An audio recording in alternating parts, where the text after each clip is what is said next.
Okay, so next हमारे पास chapter number 4 है leading, managing and following. बिस्मिल्लाहिर्रहमानिर्रहीम। Which of the following is the major difference between the managers and leaders. Manager और leader के दरमियान आपने जो है वो सबसे पहले मेजर डिफरेंस बताना है। ठीक है, लीडर जो है जी, सबसे पहला ऑप्शन है कि उसके पास लेजिटिमेट पावर होती है। ठीक है, लेजिटिमेट पावर कौन सी पावर होती है? जिसके अंदर अथॉरिटी, या कह रहे हैं कोई आपको, अगर आपके पास कोई अथॉरिटी है, जैसे आपकी प्रिंसिपल के पास एक पावर है, ठीक है, तो उसको हम कहते हैं कि उनके पास लेजिटिमेट पावर है, क्योंकि उनके पास एक अथॉरिटी है। ठीक है, manager seldom are leaders. Manager जो होते हैं वो कभी कभी लीडर्स भी होते हैं, तो ये ऑप्शन भी इतना अच्छा नहीं है। Leaders do not make good managers. Leader जो है वो मैनेजर नहीं बना सकते, तो ये भी बात नहीं है।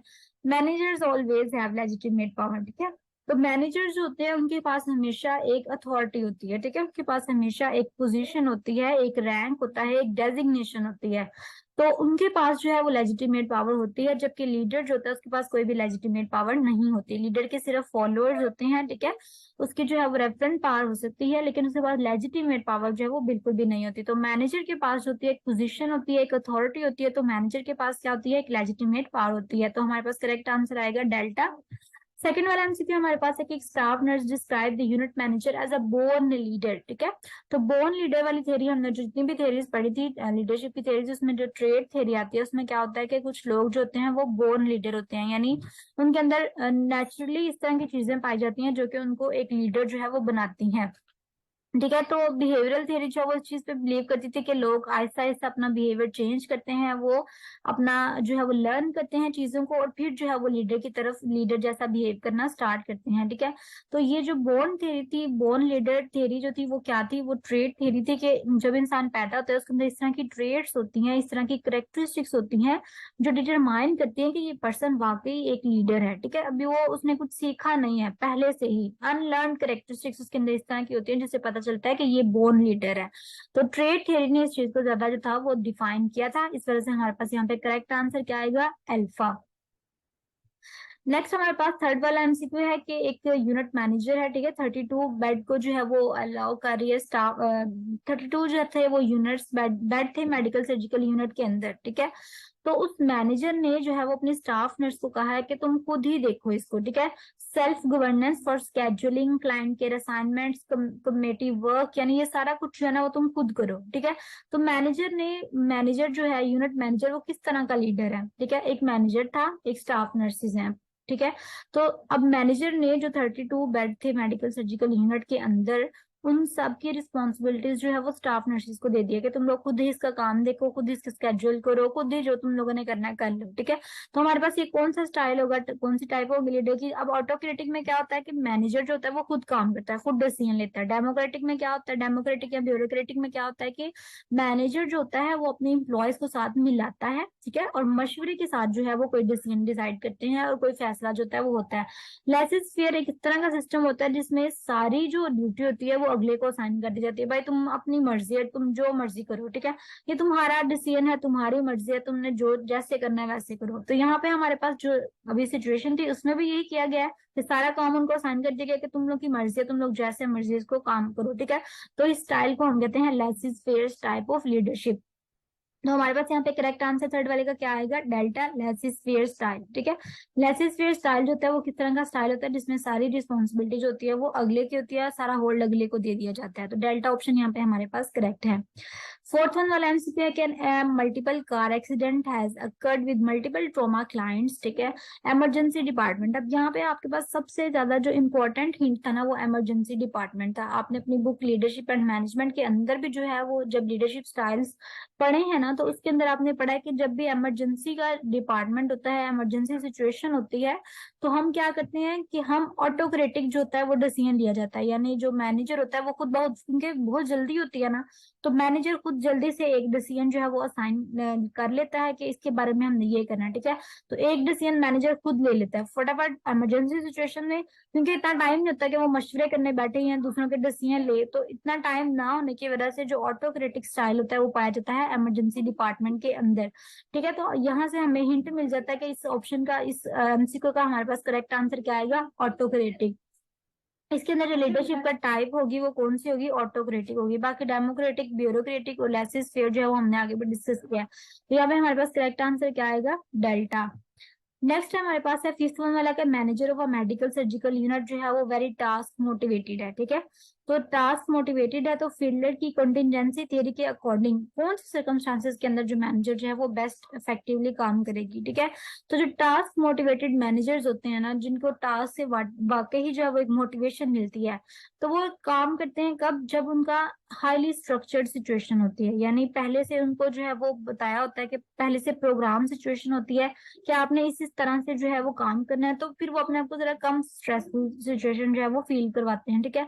तो हाईली स्ट्रक्चर्ड सिचुएशन होती है, उसमें जो टास्क मैनेजर, जो टास्क मोटिवेटेड मैनेजर होते हैं वो बेस्ट काम करते हैं फील्डर की कॉन्टिजेंसी थ्योरी के अकॉर्डिंग, ठीक है।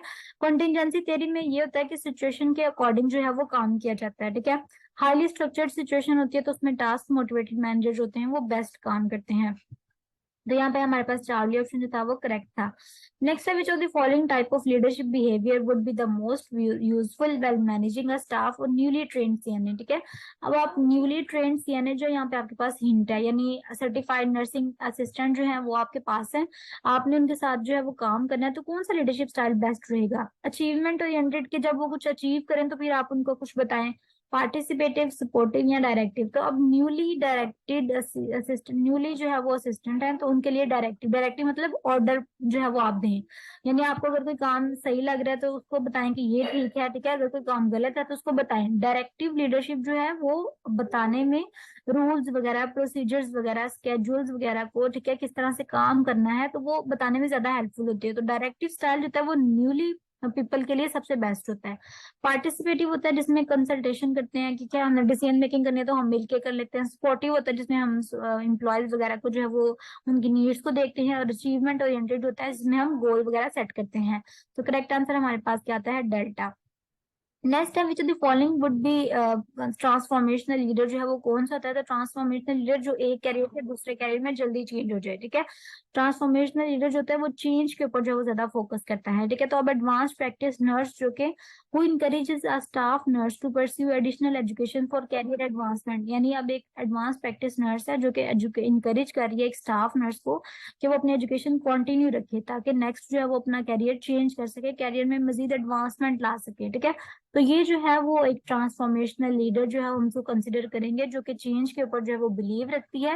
वो वाकई बिलीव रखती है कि अगर हम चेंज जो है वो नेसेसरी है, ठीक है, तो वो उसको कहती है कि तुम पढ़ो, एजुकेशन लो, ताकि कल को जो है वो तुम करियर अपना ज्यादा एडवांस कर सको, ज्यादा जो है वो तुम्हारे पास स्किल्स आ जाए, ठीक है। तो ये हमारे पास जो है वो डेल्टा ऑप्शन इसकी करेक्ट होगी। नेक्स्ट हमारे पास है, the complexities of the current health care delivery system require a variety of leadership styles. तो कौन सी जो है वो इसमें से इमर्ज होगी थेरी?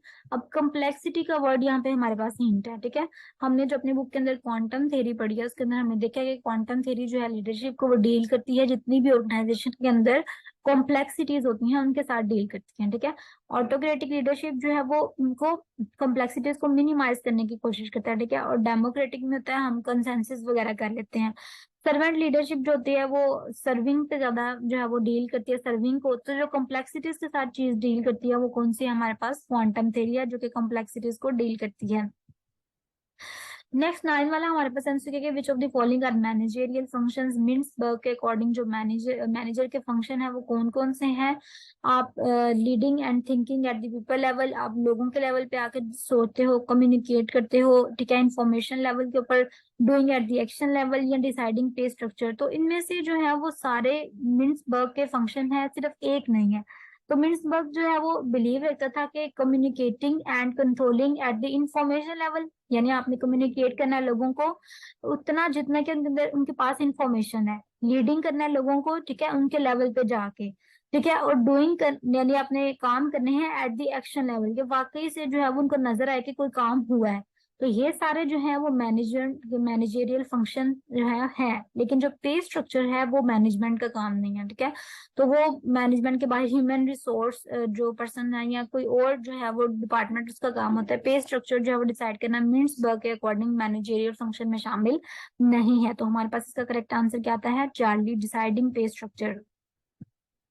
नेक्स्ट हमारे पास 10 वाला एमसीक्यू के, dash manager supervises the number of first level manager, ठीक है, usually with in related specialities, कि कौन सा मैनेजर होता है जो कि फर्स्ट लेवल मैनेजर को भी जो है वो सुपरवाइज कर रहा होता है, फर्स्ट लेवल पे जो मैनेजर्स होते हैं यानी उसके थोड़ा सा नीचे हैं, तो विद रिलेटेड स्पेशलिटीज। तो मिडिल लेवल मैनेजर जो होता है वो यूजुअली सुपरवाइज करता है, ठीक है। जो फर्स्ट लेवल के मैनेजर्स होते हैं उनको मिडिल लेवल का मैनेजर जो है वो सुपरवाइज करता है, और मिडिल लेवल को फिर टॉप लेवल का मैनेजर जो होता है वो सुपरवाइज करता है, ठीक है। इस तरह एक हायरार्की होती है, पिरामिड आपने बनाया होगा, उसमें जो है सबसे नीचे है फर्स्ट लेवल मैनेजर, दरमियान में हमारे पास मिडिल लेवल मैनेजर, और उसके ऊपर हमारे पास रहता है टॉप लेवल मैनेजर, ठीक है। तो हमसे पूछा गया है मिडिल लेवल मैनेजर किसको कंट्रोल करेगा, तो मिडिल लेवल मैनेजर ऑब्वियसली अपने से नीचे वाले को कंट्रोल करेगा, तो वो कौन सा होता है, फर्स्ट लेवल मैनेजर होते हैं वो, जिनको वो कंट्रोल करता है, ठीक है। तो यहाँ पे हमारे पास जो करेक्ट आंसर है इसका क्या आएगा, फर्स्ट लेवल मैनेजर। तो बीटा ऑप्शन जो था यहाँ पे हमारे पास करेक्ट था, ठीक है जी। तो ये हमारा यूनिट नंबर 4 था, ये हमने आज कंप्लीट किया, इसके एमसीक्यूज हमने देखे हैं। होप सो आपको इनके समझ आई होगी। थोड़ी सी प्रैक्टिस के लिए ये चीजें होती हैं, जब आप चैप्टर रिवाइज कर लेते हैं, चैप्टर को रीड कर लेते हैं, तो एक दफा एमसीक्यूज के जो है वो प्रैक्टिस हो जाए तो ज्यादा बेस्ट होता है, ठीक है। तो thank you so much. Next video में हम दोबारा जो है वो चैप्टर 5 जो है स्टार्ट करेंगे, तब तक के लिए अल्लाह हाफिज।